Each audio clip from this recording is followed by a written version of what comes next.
মহান তরিকায় বায়াত হয়েছেন, তারা তো হয়েছেন। যারা এখন হন নাই তাদের উপরে আহ্বান বলবৎ থাকলো, তারা চিন্তা ভাবনা করতেও পারেন, ইস্তেখারা করতে পারেন।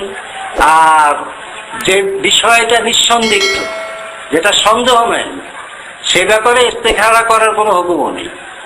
ইস্তেখারা করতে হবে যে কোনটা ভালো কোনটা মন্দ বুঝি না, তা আমরা এতক্ষণে আলোচনা বুঝলাম তো ভালো কোনটা আর মন্দ কোনটা নাকি। তা তারপরে আমাদের সময় ক্ষেপণ করার ইস্তেখারার কোনো দরকার তো নেই।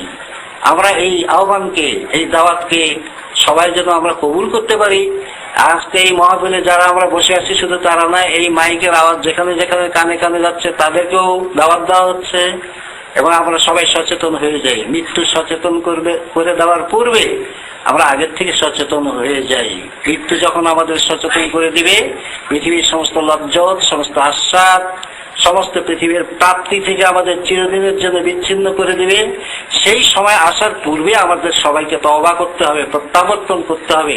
বিগত জীবনের কর্মকাণ্ড যে গাফেল থেকেছে জিকির থেকে, তার জন্য অনুশোচনা করতে হবে, অনুতপ্ত করতে হবে, আর আল্লাহর পথেই ফিরতে হবে।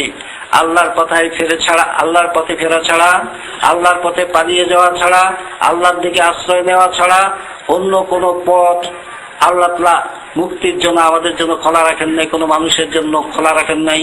সুতরাং যিনি